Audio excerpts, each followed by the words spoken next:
We've been talking a lot this morning about recent polling and hearing some of the arguments about various political issues. Now just, a week and a half away from the November 8th general midterm election. And voters got a lot to pick from, not just the statewide candidates for Illinois office, but you've also got members of Congress that are looking for re-election or people who are looking to become members of Congress.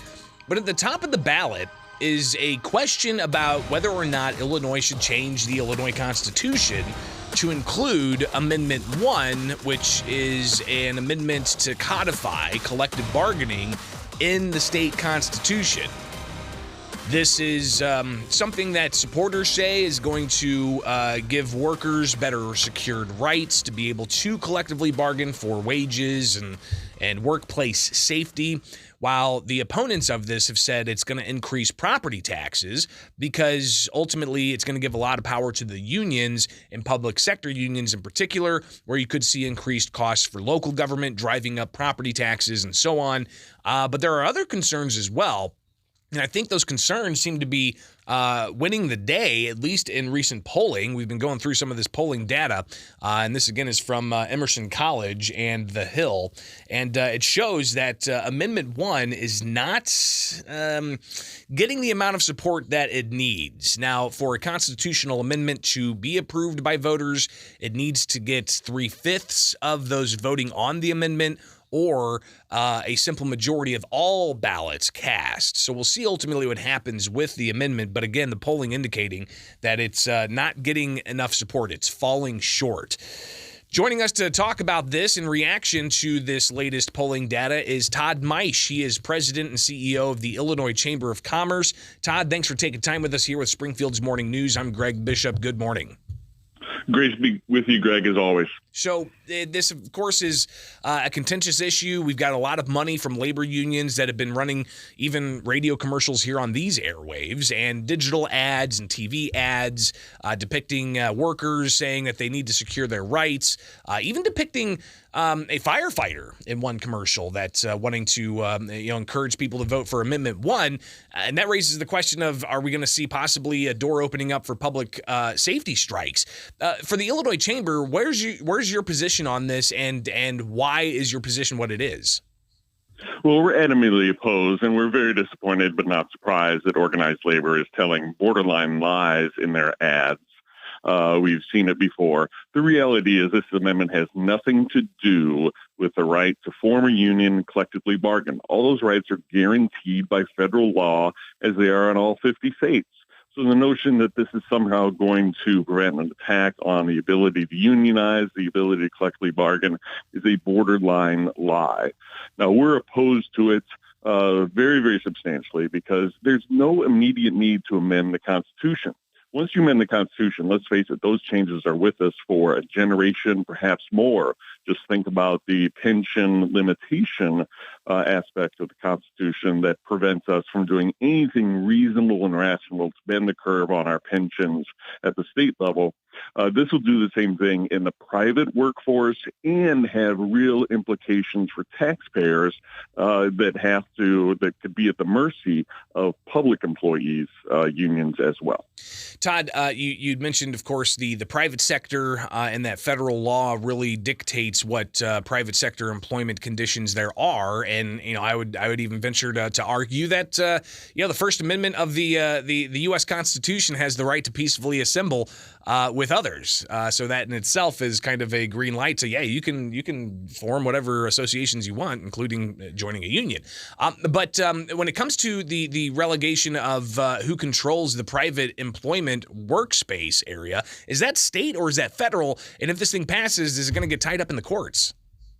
It's a combination. The basic rights are guaranteed at the federal level. That means you can form a union, you can collectively bargain. The one narrow thing, and it sounds narrow, but it's very important, is that the states can decide whether they want to be what we call a right to work state. And what that does is allow the states to decide, you cannot force someone to join a union in order to take a job. But in right to work states, you also can't force them to pay union dues, political contributions to the pensions. While in Illinois, because we're not right to work, they can be compelled to pay for the union every dime as though they're a member, so there makes no difference. So again, but that's right for private sector, that's right? For because the sector, Janus yes. v. AFSCME case prohibits forced union dues, forced associations, and that was a Supreme Court case, but it only deals with public employees. Yeah, and I think that's getting the weeds a little bit here. But the Illinois, if we amend the Illinois Constitution, it won't overturn the U.S. Supreme Court decision in Janus, which essentially establishes right to work for public employees. And that's a growing portion of the overall organized labor movement. But for private sector employees, the states do have the ability to say, no, you cannot compel a new worker or an existing worker from paying those union dues and political contributions if they don't want to. Illinois is an outlier in the Midwest that says, yes, we can compel you to pay those. So there's really no difference between joining a union and not joining a union. We're talking with Todd Maisch. He's president of the Illinois Chamber of Commerce here with Springfield's Morning News, now 7:17. And Todd, you guys haven't been shy of criticizing the state's business climate, high tax rates compared to neighboring states, high property taxes, workers' comp costs, and so on. If Amendment 1 were to pass and codifying collective bargaining in the Illinois Constitution, how would that add or subtract from the state's business climate? Yeah, there are two main things I would like to point out. There are probably 5 or 6 things, but 2 this morning. First of all, it sends a message to people that would invest in Illinois, that would create jobs in Illinois, that yet again, Illinois is demonstrating we are an anti-business, anti-employment state in the middle of the Midwest where the vast majority of states are right to work.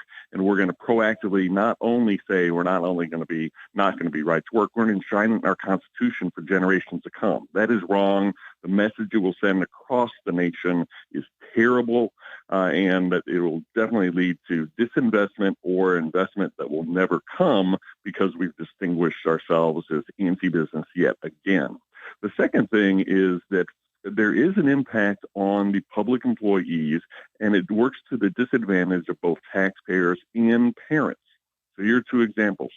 While Janus cannot be overturned, the first language in the amendment gives public employees a constitutional right to bargain for things other than their own wages, their own hours, and what you would think would be economic issues.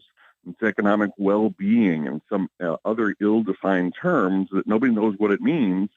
And what we believe very, very strongly is it will take very short period of time before a union and one aggressive lawyer come in and say that, you know what, limitations on property tax increases are unconstitutional because they rob school districts of the resources they need to essentially pay us more money. So we think that property tax caps that exist in the state are going to be under assault very, very quickly. And if you're a parent, you should know that Illinois is one of the few states that allows teachers to strike. But at least we have a law in place that says you got to go through mediation, there's notification, there's got to be, it's a last resort. That is in statute. It is no doubt in my mind that all it takes is one union, one lawyer to come after that and say that is unconstitutional, so that as soon as we don't like an offer that comes from a school board, we can go straight to strike the next morning if we want to. Right now, that's limited, pumps the brakes, makes a very deliberative process. That law could be out the door in no time. Well, and there's also some arguing that the language of the constitutional amendment that's being proposed for voters could also allow for unions to dictate like COVID-19 policies through the collective no doubt about process. It does talk about safety. Now, it's hard to say that unions shouldn't be able to negotiate over safe workplaces, but as we saw for the pandemic, I think the unions want to dictate when schools are going to be open, when they're not going to be open, whether their teachers have to show up for work or not. So this definitely expands their ability to take safety, which we think of, as true safe working conditions, and expand it into who knows what areas. The pandemic is the perfect example of unions dictating when schools were open, when they won't, under what conditions, whether your kids have to wear masks or not. There's no doubt about it. This amendment would give them much greater powers in those circumstances. We're talking with Todd Maisch. He's president of the Illinois Chamber of Commerce, and just a few other things, Todd. Of course, you've got heading into the election, Amendment 1, very much top of mind. What are you hoping are, I guess, some of the things that lawmakers tackle after the election when it comes to Illinois' business climate? Lawmakers need to tackle, first of all, do no harm. If Republicans have a decent day, those are, we have pro-business friends on both sides of the aisle, but let's face it, they're a little more concentrated on the Republican side.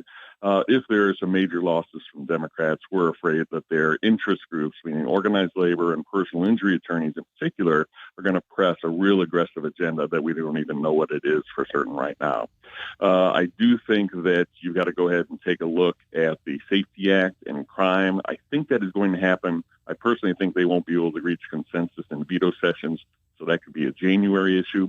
But there are a couple of economic development issues that the chamber is pursuing that we think make a lot of sense because they're teed up. They've been debated. One of them actually passed the House unanimously, and that got held up in the Senate, and that would allow for a much more streamlined permitting process. That's one where business and labor are all together. Passed House unanimously. All it needs to do is go up on the board in the Senate, and we will have a streamlined regulatory process that doesn't cost the state any money. It just makes it work better. And organized labor and business are together on that. Senate's got to take that up and put it up on the board. And finally here, Todd, I'm a little bit late for a break, but I've been kind of monitoring some of your conversations in as far as future energy. And we've even had some of our reporters ask you about this. And you seem to be keeping your eye on hydrogen energy. And I was, searching around just seeing what kind of technology is out there, and it blew me away to think that Hyundai actually has a vehicle that runs on hydrogen. Tell us a bit about your understanding. You keep a close eye on what's going on in the business community and various industries, but what do you see as the future for hydrogen-fueled vehicles? This is kind of Todd Maisch, not trying to be too much of a futurist. But as much as we talk about electric vehicles right now, I will tell you that if you run a combine or earth-moving equipment, you're never going to be able to go ahead and stop that equipment in the field, in the mine, and charge it up for 5 or 6 hours, then go back to work. Those pieces of equipment need to work continuously in order to be efficient and to pay for themselves. Hydrogen, if you have a self-contained hydrogen source, then you can go ahead and operate it almost like an internal combustion engine in terms of continuous use. So I don't know for those of you who remember, the latest, greatest turntable for LPs when you're listening to music. No, don't remember that. Well, for about a year and a half, there was something called a linear tracking turntable. And it was all the rage until CDs showed up. So all those people who bought those, linear tracking turntables were left with them. Nobody cared about them because we just leapfrogged them and went into hydrogen. So I don't know that's going to happen. People are investing billions, millions of dollars in electricity, but I have the sense that before too long, hydrogen is going to get most of the buzz, and people are going to say, why do we spend all this money on electric vehicles when hydrogen may be right around the corner? Yeah, especially considering that you can fuel up a hydrogen tank in about 5 minutes versus having to wait 30 minutes, if not overnight, to charge an electric vehicle. Todd Maisch, Illinois Chamber of Commerce CEO, greatly appreciate you taking the time. We'll definitely be talking again soon, okay? Thank you, Greg. Appreciate it. It is Springfield's Morning News. I'm Greg Bishop.